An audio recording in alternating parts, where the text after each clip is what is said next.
আসসালামু আলাইকুম প্রিয় শিক্ষার্থী বন্ধুরা, আমাদের ইতিপূর্বে আমরা এই পূর্ণ অংশ থেকে আমরা যে কোনো সংখ্যায় রূপান্তর করতে শিখেছিলাম। দশমিক সংখ্যার পূর্ণ অংশ থেকে আমরা পর্ব 5 এর 4 শিখেছিলাম ভগ্নাংশ অংশ থেকে কি করে অন্য সংখ্যায় রূপান্তর করা যায়।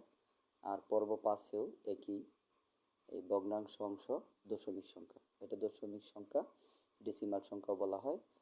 এই যে রেডিক্স পয়েন্টের ডানের সংখ্যাটা হলো ভগ্নাংশ অংশ। তো ভগ্নাংশ অংশ থেকে আমরা ইতিপূর্বে বাইনারি করেছিলাম, আজকে করব অক্টাল। অক্টালে কত? তাহলে আমরা ভগ্নাংশ অংশ যখন করব তখন আমরা কি করব, ভগ্নাংশ অংশ লিখে নিচে বা দাগ টেনে তো দুটা কলাম করব, একটা হলো পূর্ণ অংশ আর একটা কলাম হলো ভগ্নাংশ অংশ। এভাবে কলাম করে নেব। এই কলামটা হলো ভগ্নাংশ অংশের আর এই কলামটা হলো পূর্ণ অংশের।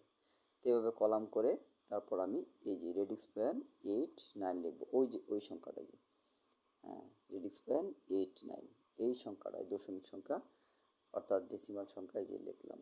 তারপর আমি যেহেতু অক্টাল করব, ওই যে প্রশ্নবোধক চিহ্ন বলা হয়েছে যে অক্টাল কত, মানে প্রশ্নবোধক চিহ্ন দিয়ে যখন বেস ব্যবহার করা হবে তাহলে বোঝা যাবে যে কি প্রশ্ন, কোন সংখ্যায় রূপান্তর করতে বলা হয়েছে।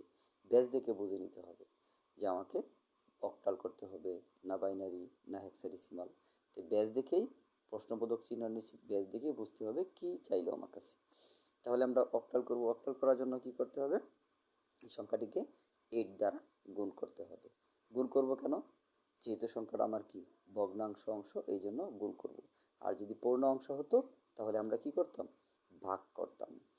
তাহলে ভগ্নাংশ অংশকে গুণ করতে হবে কত দ্বারা, 8 দ্বারা। 8 দ্বারা করার কারণ হলো যেহেতু আমি কি করব, অক্টাল করব, এই জন্য আমরা 8 দ্বারা গুণ করব। ঠিক আছে, তো করি।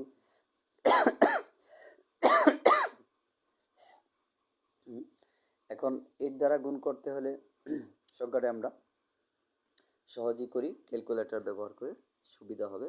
যেমন এখানে দেখো যে প্রথমে আমার 8 রেডিক্স পয়েন্ট 8, 9 লিখতে হবে। রেডিক্স পয়েন্ট, এই যে দেখো রেডিক্স পয়েন্ট 8, 9, হ্যাঁ আসলো ক্যালকুলেটর, এই যে রেডিক্স পয়েন্ট 8, 9। এখন একে আমার গুণ করতে হবে, গুণ চাপি, এই যে গুণ চাপলাম, কত দিয়ে গুণ, 8 দিয়ে গুণ, এই যে 8 দিয়ে গুণ, এই যে আসলো 8 দিয়ে গুণ করলাম। এখন সমান সমান, এই সমান সমান রেজাল্ট এসে গেল। রেজাল্ট কত আসলো দেখো, এই যে 7 রেডিক্স পয়েন্ট 1, 2। তাহলে এখানে পূর্ণ অংশ হলো আমার রেডিক্স পয়েন্টের বামে 7 হলো পূর্ণ অংশ আর ভগ্নাংশ অংশ হলো 1, 2। এই জন্য ভগ্নাংশ অংশের যে কলাম, এই কলামে আমি লিখব 1, 2 আর পূর্ণ অংশের কলামে লিখব 7। এই দেখো লেখা হয়েছে, এই যে 1, এই তো 1, 2 লেখা হলো। এটা হলো ভগ্নাংশ অংশ আর পূর্ণ অংশ হলো এই দেখো 7। আচ্ছা, তাহলে আমরা আবার কি করব, 8 দ্বারা গুণ করব। এই যে আবার 8 দ্বারা গুণ করব। ঠিক আছে, এই লিখলাম 8 দ্বারা আবার গুণ করব। আবার ক্যালকুলেটর ব্যবহার করি। ক্যালকুলেটর প্রথমে আমরা অপশানটা কেটে নিই।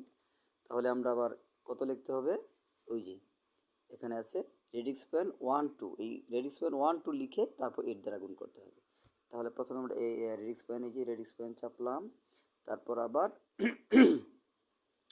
এই যে 1, 2 চাপলাম, তারপর গুণ, এই যে গুণ চাপলাম, কত দিয়ে গুণ, 8 দিয়ে গুণ, এই 8 দ্বারা গুণ করলাম। ঠিক আছে, এখন সমান সমান কত আসছে আনসার, আনসার এসে গেল এই 0 রেডিক্স পয়েন্ট 9, 6। তাহলে আমার পূর্ণ অংশ হলো 0 আর ভগ্নাংশ অংশ 9, 6। তাহলে ভগ্নাংশ অংশের ঘরে আমার লিখতে হবে 9, 6, 9, 6, রেডিক্স পয়েন্টের ঘরে লিখতে হবে 0।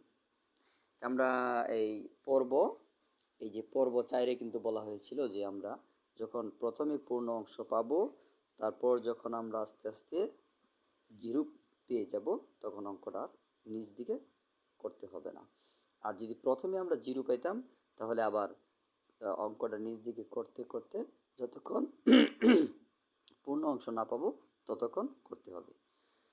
এই জন্য এখন এটা সাজানো নিয়ম, ভগ্নাংশ, এই যে ভগ্নাংশ অংশটা সাজানোর নিয়ম হলো উপর থেকে নিচ দিকে, উপর থেকে নিচ দিকে। এদিকে হলো MSB আর এদিকে হলো LSB। উপরে হলো MSB, নিচ দিকে হলো LSB, অর্থাৎ উপর থেকে নিচ দিকে, উপর থেকে শুরু, এটা হলো শুরু, এটা হলো শেষ। এখন থেকে উত্তরটা কিভাবে লিখতেছি আমরা?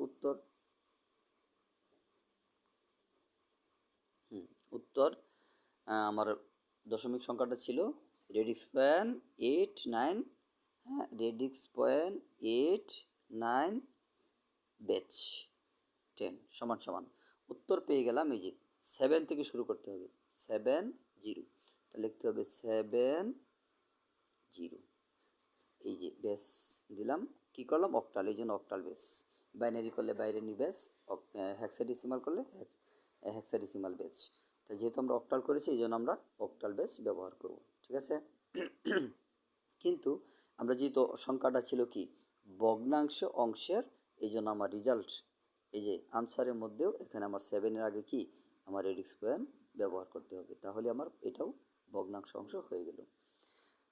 তাহলে আমরা ভগ্নাংশ অংশ থেকে আমরা বাইনারি করতে শিখেছিলাম পর্ব 4-এ, আর পর্ব 5-এ শিখেছি আমরা এই ভগ্নাংশ অংশ থেকে অক্টাল।